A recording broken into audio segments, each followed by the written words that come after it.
자, 여러분 안녕하세요. 또 잘 지내셨습니까? 자, 오늘은 우리 주린이님들 업그레이드 되는 날 주린이 탈출하는 강의. 자, 우리 추세 두 번째 시간입니다. 오늘은 이전에 지난번에 올려드렸던 강의보다 조금 매매적인 부분들, 실질적인 내용들 얘기가 나올 거니까 한번 잘 들어보세요. 내용은 늘 말씀드리지만 어렵진 않을 겁니다. 좀 쉬울 거니까 편안하게 보세요. 자, 오늘 강의 들어갑니다. 추세선을 활용한 매매법이에요. 그쵸?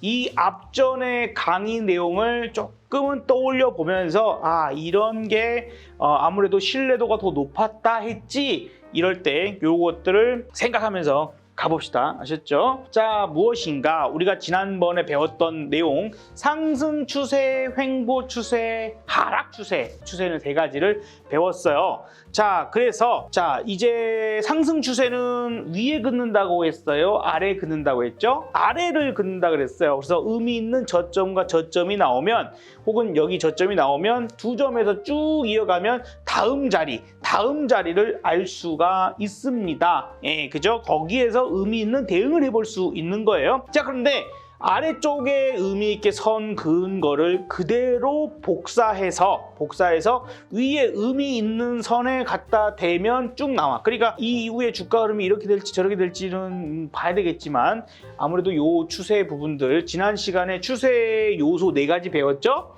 거기에서 이런 것들이 좀 더 신뢰가 높더라 하는 거 생각하면서 봐봅시다. 자, 그래서 이 간격적인 부분들, 그죠? 요 진폭이랄지 혹은 여기와 여기 간의 간격, 그죠? 이런 부분들 좀 생각을 해보면 더 좋아요. 어쨌든 이렇게 간다라고 했을 때 우리가 지금 밑에 라인을 뭐라고 부를 수 있을까요? 주가가 떨어지다가 여기만 오면 반등이 나와요. 그죠? 올라갔다가 또 떨어지면은 또 반등이 나와요. 떨어졌다가 올라가면 또 여기서 반등이 나와요. 그죠? 또 반대로 위에는 어때요? 올라가기만 하면 여기까지만 오면 얻어맞아요. 여기까지만 오면 더 이상 못 가게 저지를 당하고 있어요. 그죠? 올라가기만 하면은 뭔가가 강력한 저항에 부닥치고 있는 겁니다. 그쵸? 그래서 우리는 이것을 무엇이라고 부르느냐? 밑에 아래 떨어지려고 하는 것을 지지해 주는 거죠. 여기서 더 떨어지면 안 돼 하고 받쳐주는 겁니다. 그래서 이 라인을 지지선이라고 부르면 되겠죠. 자, 위에는 올라가려고 하니까 더 못 올라가게 저항이 심합니다. 그죠? 올라가려고 하면 저항을 만나요. 그래서 위의 선을 저항선이라고 불러요. 자, 뭐 굳이 용어나 뭐나 다 외울 필요까지는 없습니다. 내가 개념만 잘 잡고 있으면 되겠죠. 자, 그러면 이제 우리가 여기서 매매를 어떻게 매매를 해보면 좋을까요? 자, 1차적으로 지지선, 요 가 부분 위치에 왔을 때 여기서 당연히 지지가 계속 됐던 자리이니까, 그래서 이게 신뢰도가 높은, 혹은 이동평균선도 뭐 5일선보다는 20선, 20선보다는 60선, 60선보다는 120선, 장기 2평일수록 지지를 해줄 혹은 저항이 될 가능성이 높은 거예요. 비슷한 의미를 갖습니다. 자, 그래서 여기 자리가 내려온다면 매수를 해볼 수 있는 좋은 자리가 될 수 있겠죠. 그러면 반대로 위로 올라갔어요. 여기는 어떻게 돼요? 여기는 내가 매도를 해야 될 그런 자리가 되겠죠. 그래서 이런 자리는 매도를 해야 되는 그런 자리가 됩니다. 그런데 이 추세 라인을 이렇게 어떻게 됐죠? 돌파가 나왔네요. 돌파가 나왔습니다. 어떻게 할까요? 이때도 매수 포인트로 볼 수 있어요. 다만 조금은 이제 우리가 실전 매매를 하다 보면 정교하게 매매를 해야 되는 상황.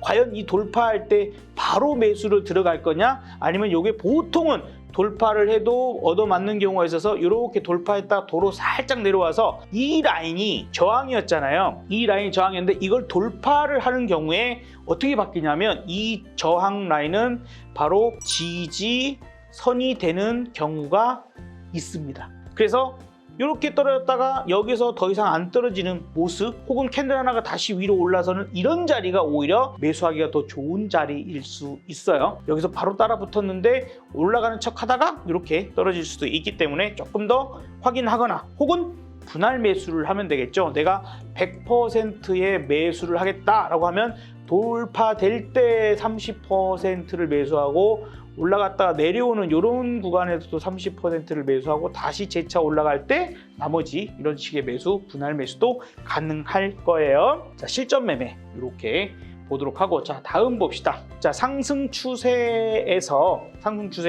우리가 매도는 언제 하는가? 앞서서 조금 설명을 드렸으니까 감은 오겠죠? 이제 조금 바뀐 내용이 있어서 봅시다. 자, 우리가 밑에는 지지선이고 위에는 저항선이에요. 그러니까 쉽게 생각을 해보면은 우리가 차트 공부 왜 하죠? 뭐 하려고? 매수와 매도 자리를 찾기 위해서. 그러면 언제 매수하면 좋죠? 지지 자리에서. 언제 매도하면 좋죠? 저항 자리에서. 그쵸? 이거를 결국에 알아내는 거예요. 이동평균선도 어찌 보면 그런 부분들. 그래서 이게 상승할 확률이 높은 자리, 하락할 확률이 높은 자리, 확률 싸움입니다. 그게 이제 공부하는 건데, 그러면 이제 밑에 지지선 일대의 지지선 자리에서는 우리가 매수를 해볼 수 있을 거고, 저항 자리에서는 매도를 해야 되겠죠. 자, 그래서 오랫동안 상승 추세를 보이던 주가가 지지선에서 지지받지 못하고 하락을 해버리는 그런 자리, 그러니까 당연히 이런 자리도 매도를 해야 되는 자리이고, 당연히 여기서 지지받을 줄 알았는데 지지가 안 되고 깨져버리면 여기도 내가 특히나 길게 갖고 오시는 분들 입장에서, 그죠? 길게 장기로 갖고 오시는 분들도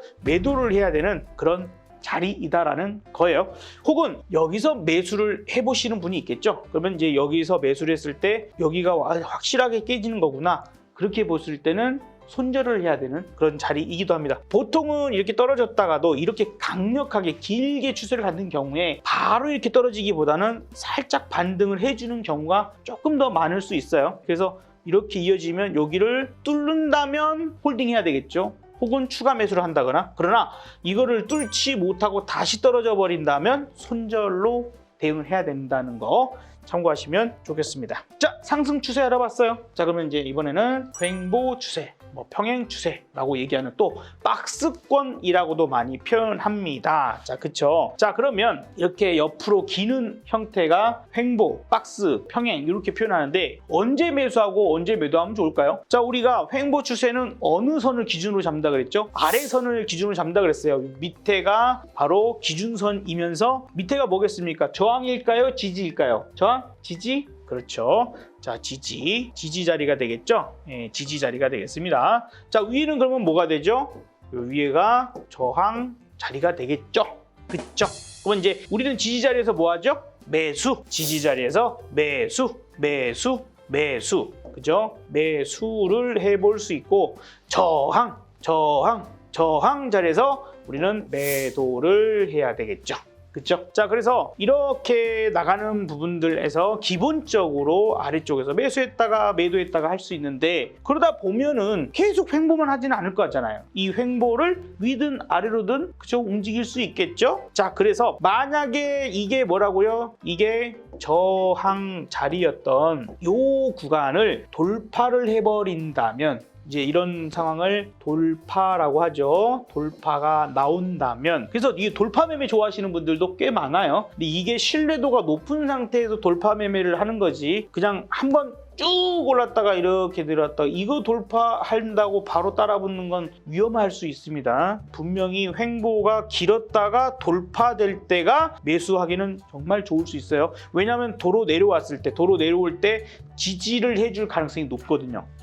요렇게 돌파된 다음은 저항은 뭐가 바뀐다? 어떻게 바뀐다? 지지 자리로 바뀌게 됩니다. 그래서 여기 지지해줄 때가 우리가 강한 매수, 그래서 혹은 분할 매수로 그쵸? 갈 수 있는 포인트를 가지고 매매를 어떻게 한다? 매수를 해볼 수 있는 자리를 찾아볼 수가 있는 겁니다. 자, 그쵸? 그래서 박스권의 윗부분 저항선을 뚫고 오를 때, 그게 바로 2차적인 매수 시점이라고 볼 수 있다. 오케이? 괜찮죠? 어렵지 않죠? 자, 봅시다. 이제 다음, 이번에는 어머나 횡보를 하네요. 똑같죠? 똑같은데, 자, 위에가 저항, 밑에가 지지 자리였는데, 그래서 여기서 매수하고 매도하고 수익 먹고 또 다시 매수하고 매도하고 했어요. 근데 여기서도 또 매수를 또 시도했을 수 있겠죠? 시황적인 부분들 다 빼고 그냥 오로지 차트적으로만 여기서도 매수를 할 수 있었는데, 어이씨 뭐야, 이번에는 깨져버렸네? 어떻게 하죠? 매도해야죠. 그죠? 이제 이 긴 박스의 움직임에서 이탈이 나와버리면 지지가 실패한 상황이 되고 이제 깨지면 다시 올라올 때에 여기서 물린 사람들이 분명히 있을 거 아닙니까? 그죠? 요 위에서도 물린 사람들이 있고 내가 여기서 매수했으면 누군가는 팔았을 거고 내가 매수했으면 남들도 매수할 수 있는 거잖아요. 내가 여기서 매도했으면 누군가는 여기서 매수를 했다는 뜻이지 않습니까? 그래서 그런 구간들이 매듭이 지어지는 강한 자리들이 돼요. 그래서 보통 이렇게 내려와 깨져버리면 이탈해버리면 이제 지지가 안 된 거기 때문에 이 자리는 지지 자리에서 저항으로 바뀌어 버리게 됩니다. 자, 그래서 요게 추세가 이렇게 만들어지면 또다시 여기가 지지 자리를 찾고 이제 여기는 저항이 돼 버린다라는 거 정도를 아시면 훨씬 대응적인 부분들 괜찮을 것 같아요. 자, 이제 하나 더 봐야죠. 그죠? 상승받고 횡보받으면 다음은 하락 추세입니다. 자, 하락 추세선 부근에서 음봉이 출현했다면, 그러니까 하락 추세는 위에 아래 고점과 저점 중에 뭐의 기준을 잡고 긋죠? 바로 위에 선을 잡고 긋죠. 고점과 고점을 연결해서 긋습니다. 근데 고점이 점점 낮아지고 있는 거예요. 자, 이제 여기 기준으로 해서 선을 그어서 추세선을 그었더니 이제 다시 주가가 올라서 여기 근처에 왔는데 여기서 음봉 맞고 있다. 그러면 그런 음봉 나오면 단기 상승은 마무리되고 추가 하락세가 예상되는 시점이기 때문에 이런 자리에서는 또 매도해야 된다라는 부분들인데, 이제 이거는 조금은 이론적인 내용이라면 사실 여러분 하락 추세에서 제 개인적인 얘기를 합니다. 하락 추세인 종목을 꼭 매수해야 되나요? 하락 추세인데 꼭 매수해야 됩니까? 자, 아까 이제 여기서 다시 이제 생각을 해봐요. 여기서도 분명히 이제 추세의 기준선이 있으면 아래에도 추세의 기준이 되죠. 그럼 밑에서 매수했다가 여기서 팔고 여기서 샀다가 여기서 팔고 할 수 있을 거예요. 근데 기왕이면 2,400개 주식들 중에서 상승 추세면 더 좋은 거고 없으면 횡보 추세를 찾고 하지 굳이 하락 추세에 있는데 이걸 매매할 필요가 있나요? 그죠? 그래서 하락 추세에 있는 것들은 우리가 이론적으로는 이렇게 내용들을 얘기하고 공부를 하지만 기왕이면 하락 추세 종목에 있는 건 매매하지 마라. 그렇게 얘기를 드리고 싶어요. 아셨죠? 그러면 그래도 주가는요 싸게 떨어진 놈, 많이 떨어진 종목을 사면 좋잖아요. 그렇죠? 네, 맞아요. 그럼 어떻게 할까요? 자, 하락 추세로 저항선으로 저항 만나는 이 부분에서 내 돈 그냥 기다려. 냅둬요. 그냥 매매를 하지 마. 그러다가 이 저항선을 돌파하는 상황이 나온다면 하락 추세가 끝났나 보다. 이런 판단이 됐을 때는 그때는 접근하면 되겠죠. 그 전에는 접근하지 말고. 이해되시죠? 그죠? 자, 그리고 보통은 이제 이렇게 추세대가 만들어지면 이동평균선도 같이 움직여요. 그리고 이제 그 기준에서 세력이 들어왔다 안 들어왔다를 알 수 있는 선이 뭐라고 그랬죠? 세력선 뭐죠? 지지난 시간에 공부했죠. 우리 이동평균선 지난번에 공부했던 내용, 세력선은 며칠 거죠? 모르면 대답을 못했으면 앞에 강의를 꼭 보세요. 이동평균선 공부하세요. 중요한 겁니다. 아주 중요한 거예요. 자, 바로 20일 이동평균선이 세력선이라고 그랬죠. 세력이 들어온다면, 분명히 세력들이 매수를 한다면 20일 이동평균선 정도를 돌파할 수가 있습니다. 그래서 아마도 이 20일 이동평균선이 또 이제 이렇게 막 움직일 수 있겠죠. 움직일 수 있는데 가급적이면 그 20일 이동평균선을 돌파하고 이때 같이 보면 좋은 거 기법 강의까지 포함한다면 단순히 추세만 돌파한다가 아니라 그 추세와 함께 20일 이동평균선을 돌파했다가 다시 내려와서 깨지는 경우가 많습니다. 20일을 다시 깨는 경우가 많아요. 그러니까 이게 깬다 하더라도 전 저점이 주가가 깨지 아니하고 재차 21선을 돌파할 때, 이때가 가장 확률이 높은 자리. 아시겠죠? 하락 추세 종목을 굳이 잡아야겠다면 그 정도를 같이 생각하고 대응하는 게 좋겠어요. 그래서 하락 추세일 때는 아예 건드리지 말자. 내가 갖고 있는 주식이 하락 추세로 넘어간 것 같으면 그때 내가 그래도 조금이라도 여기서 팔지는 말고 여기서 팔자, 이런 정도의 개념만 이해하고 저점 매수하고 싶어요 라고 한다면 확실하게 넘어가는 것을 확인하고, 그죠? 확실하게 이 저항대를 넘어가고, 이제 이것도 이렇게 넘어가면 바로 못 가요. 이렇게 못 가요. 애진간하면 웬만한 것들은 도로 이만큼 내려옵니다. 이만큼 내려올 때에 여기를 깨지 않고 이렇게 터닝이 나올 수 있는 그런 자리들에서 분할 매수로 들어가면 추세가 완전히 바뀌었다면 횡보를 하든지, 그죠? 아니면 이제 상승으로 넘어갈 수 있겠죠. 그걸 활용해서 앞서 공부한 대로 상승 추세 종목, 그 다음에 횡보 추세 종목들을 구분해서 공부를 하면 여러분들이 훨씬 좋은 상황에 매매를 하게 될 겁니다. 자, 오늘 이 시간 어땠어요? 쉽죠? 쉬운데 또 뭐 이해하기 어려운 부분들은 없죠? 그러면서도 이거 너무 중요합니다.